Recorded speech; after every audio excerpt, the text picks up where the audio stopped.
Hey, Future Pete here.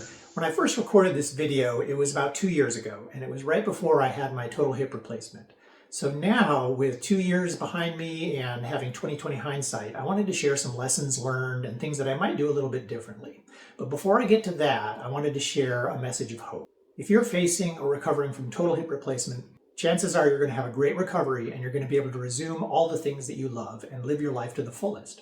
As an example, you might be wondering, you might say, hey, are you really Pete? Yes, I am, under all this hair. And you might wonder, why do I have all this hair? Well, I'm planning a trip with my son to South America. We're going to fly down to Patagonia, which is about as close as you can get to Antarctica.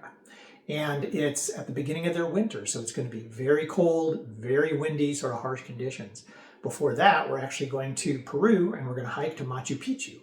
So this is all part of a graduation gift for my son, but my reason for mentioning it is just to let you know that 2 years after total hip replacement, I'm able to do whatever I want to do. So if you're facing total hip replacement or if you're still in recovery, then please take this as a message of hope and know that you will probably get your life back and be able to enjoy all the things that you love.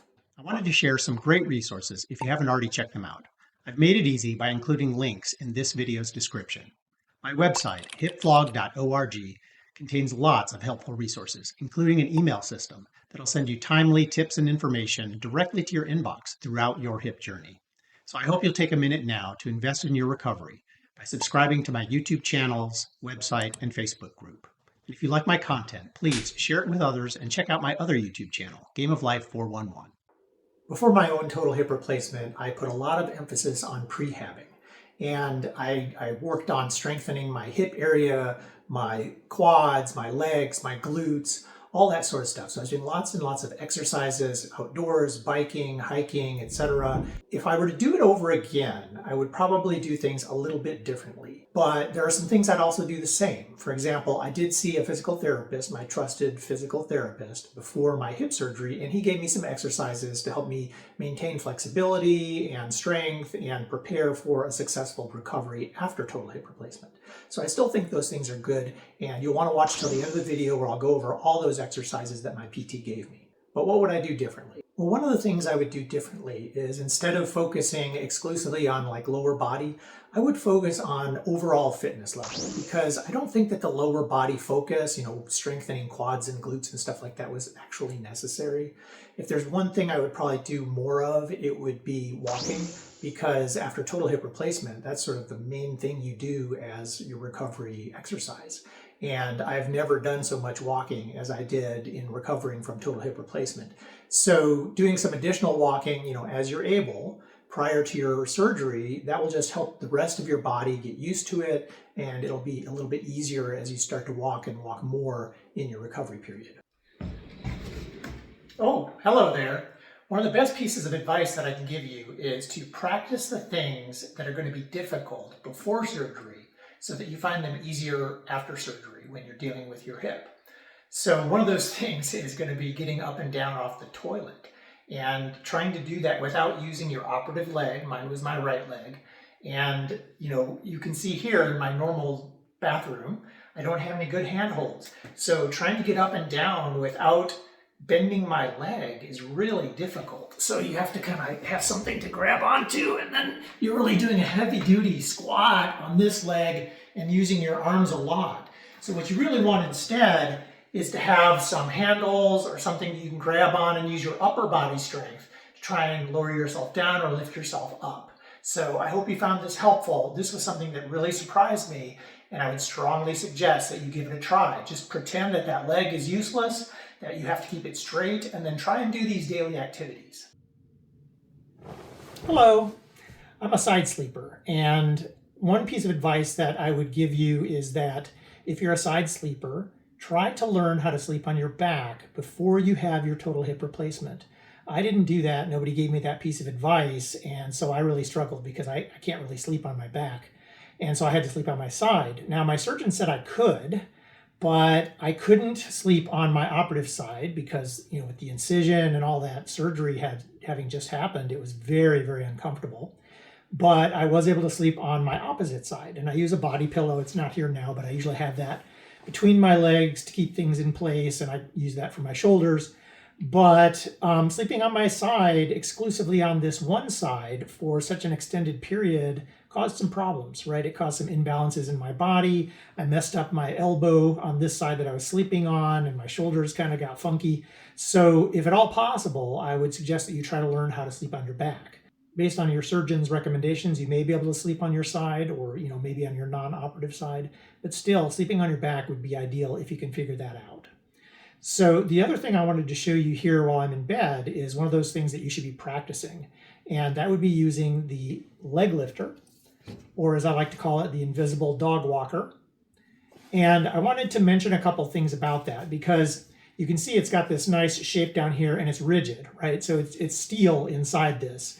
And I've spoken to some other folks. I actually got this from the hospital. They gave it to me just like you see it here, and it was perfect for me. But talking to other people who've ordered them from Amazon, for example, they come flat, right? So this loop is not here. It's just a straight piece of metal, and you have to then bend it into this square or round shape, whatever to get your foot into.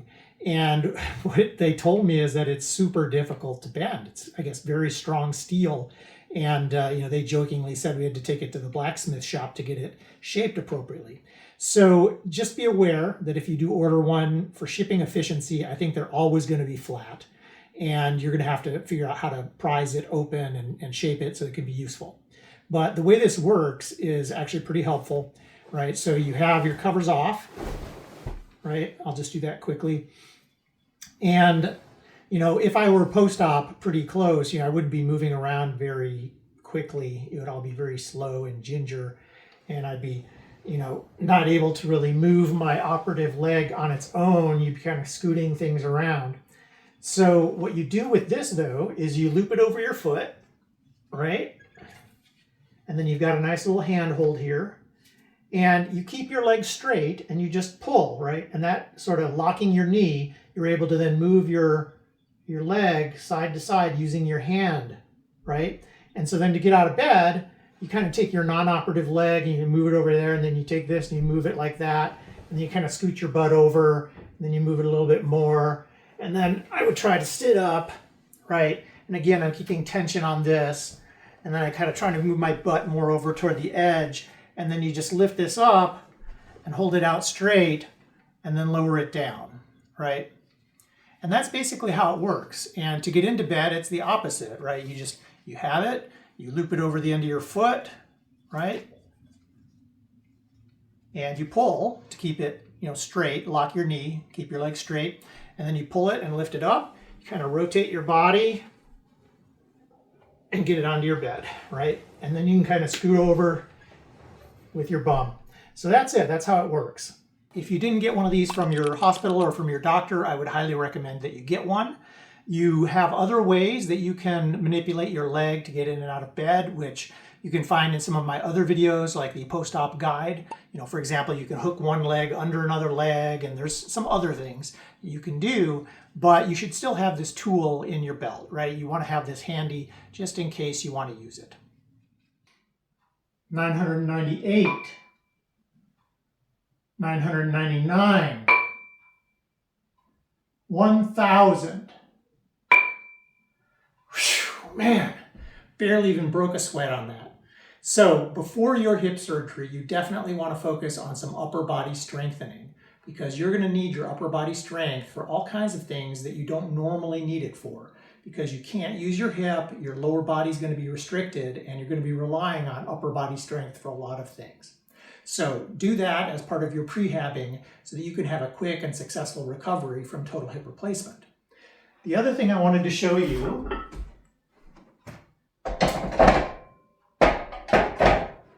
is how to use forearm crutches. And my surgeon said that forearm crutches are by far the best walking aid because they promote the most natural gait, okay? And the way you do that is put them in like this. You'll notice I have this piece of green tape here. I actually put this on here to make it easier for me to identify which crutch was set up for my operative leg versus my non-operative leg. And the way that you use these is that you put your operative leg forward and then use these as additional support, right? So as I go forward with my operative leg, I go forward with the crutches, and that way they can take all that extra weight off of my operative leg, right? So just to show you that again, okay, you step forward with your operative leg and use the crutches to take the weight off.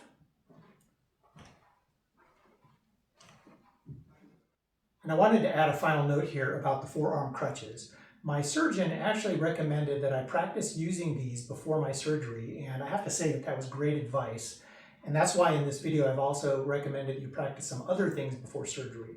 Because if you do these things after surgery, when you're in a lot of pain and potentially on drugs, which is making your head not as clear as it normally would, or other things are affecting your mental capacity, you might not have as easy of a time at it.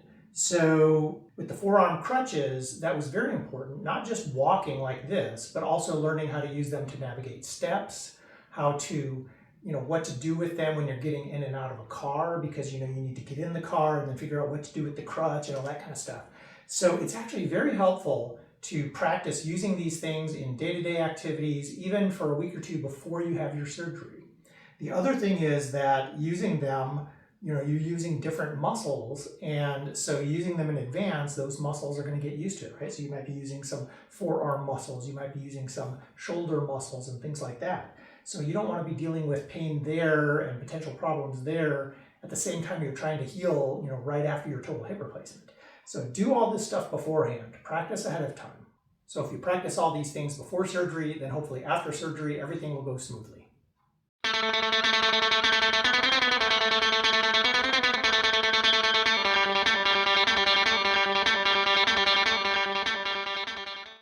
Good morning. I've been asked a lot of questions about how you prehab for total hip replacement. I see a physical therapist who I've seen for other problems and surgeries in the past, and he's given me a few exercises to do 3 times a week just to keep myself fit and my hip mobile and to prepare for surgery. I'm not a physical therapist, so I'll do my best to do these in proper form, but don't rely on this video for the exact way to do these exercises. First off, my right hip is the hip that has problems and is going to have total hip replacement surgery in January. Okay, this first exercise is called a one-legged RDL. So to do this exercise, you take a weight, whatever's appropriate for you. I have, in my case, my right foot forward because it's my right hip. And I put 90% of my weight on my right leg, okay? Then I have just 10% of my weight on my tippy toes of my left leg. Then you kind of tuck in your rib cage and then bend down and pick up. And as I pick up, I'm tucking in my rear end, right? So let me show you that from the other side.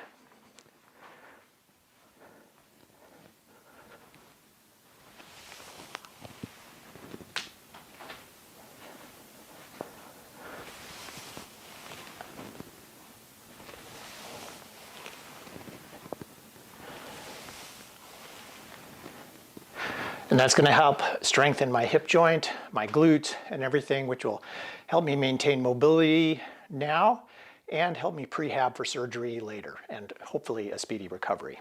Okay, this next exercise is called a split squat. So again, I'm going to have my right leg forward because my right hip is the problem, and my left leg back. So it's kind of like doing a lunge position.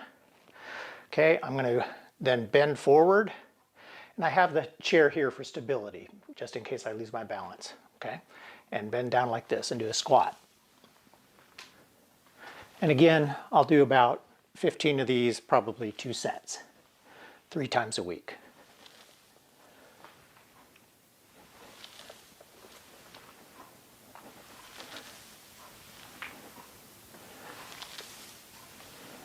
Incidentally, I don't do all these exercises in the same order each time. I usually try and mix things up. Sometimes I'll do one set of one exercise and then a set of another exercise and alternate back and forth. Just depends, but I feel variety helps to avoid any injuries. Okay, the third thing that I like to do is a sort of a psoas stretch.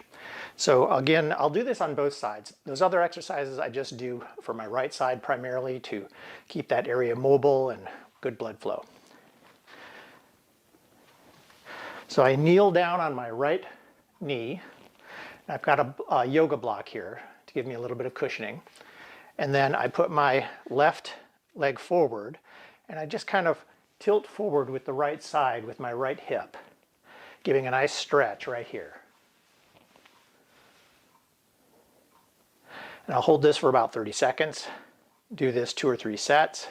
Okay, and then I'll reverse that. Actually, let me do it on this side. That way you'll be able to see both perspectives. Okay, so with my left knee on here, and then my right foot forward, and just leaning forward to give the psoas a nice stretch. And again, hold this for 30 seconds, 2 or 3 sets, 3 times a week. Another exercise that I'm doing is bridging. And basically you put something between your knees to make sure you maintain spacing between your knees and protect your hip joints and your pelvis. Put your feet about shoulder width apart. Lift up your pelvis, and then you just slowly pulse about 15 times. So to the top. Again, that's stretching nice the hip joint and the psoas muscles.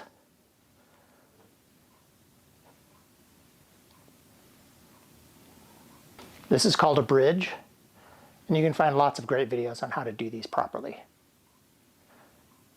Okay, so all those exercises, so far I typically am doing those 2 or 3 times a week, 2 or 3 sets each. Now this last one is a stretch that I do every day, especially before exercise, and sometimes I'll do it twice a day.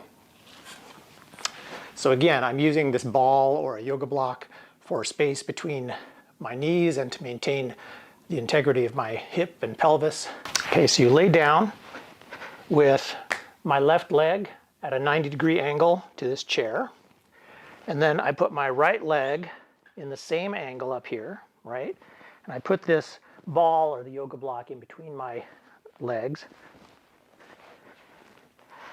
And then you just try and lower your right knee down to your left. And this can take some time. Typically I'm doing this stretch for 3 minutes. You can, if you want, you can see I'm putting my hand here to give it a little extra weight to ease it down. You can hold a small dumbbell in your hand or something else with some weight to it to help the stretching. But eventually this knee will stretch the hip joint enough that it comes down close to the other knee. It might take a couple minutes though. You can see initially there's definitely some hesitation. The body is sort of protecting itself because there is inflammation and pain in the hip joint. But if you're patient, and don't force it, but if you're patient, it'll eventually stretch. And my physical therapist said this is important to do before exercising, especially anything to do with your legs. So I do it before volleyball, biking, hiking, whatever. So at this point, there's about 1.5 inches between my knees. Okay, I'm going to just change the angle here so you can see a little bit different perspective. Okay, so again, I'm going to lay with my left foot sort of at a 90-degree angle with the chair. Put this in between my legs. Put my right foot up there. And then a lot of times too, I'll have a pillow under my head. I'm just resting on my arm now. But you don't want to strain your neck while you're doing this. You can see how it's slowly stretching out. After this exercise, I always like to walk around a little bit. Now I'm down to probably 1 inch or less between the 2 legs.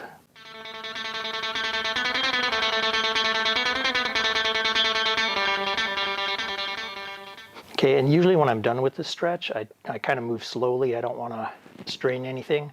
So I gently lift up my right leg to kind of release the hip joint and the stretch there. And then we get rid of this ball. And there you have it. These are the exercises that my physical therapist told me to do. All of the exercises I do 2 to 3 times a week. Usually most of them 2 sets of 15 reps. The stretch I just showed you, I do that usually once or twice a day. And other than that, I'm just trying to stay as physically fit as possible. So I'm staying active. The doctor tells me to stay active.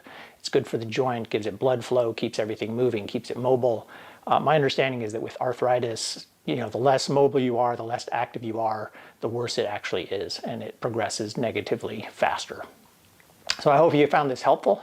Have a great day. It's your world and I'm just a squirrel trying to get a nut to move your butt to Explore all the free resources and helpful information throughout your hip journey by joining the Pete's Hip Vlog community and subscribing to my YouTube channel, Pete's Hip Vlog. If you like my content, I hope you'll also check out and subscribe to my primary channel, Game of Life 411, where my goal is to help you win at the game of life, whether that means finance, family, fitness, or something else. And remember, you're in charge of your own health.